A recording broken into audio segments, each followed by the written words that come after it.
Hello guys, my name is Dennis na kuna kitu nataka kuaddress hapa. So kumekuwa na rumors ati me and my twin tumekosana. I want to confirm that it's true na nataka kuwapatia reasons mbona tumekosana. So kuna siku fulani hapo tumeenda tukabai mkate. Alafu yeye anasema anataka kukula ile hardcover, ile slice ya juu, na pia mimi nilikuwa nataka kukula. So yeye akachukua cha nguvu, unaona.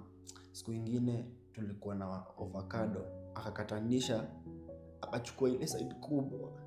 Imagine avocado mimi ananipatia kale kadogo. Si unaona mtu anipendi.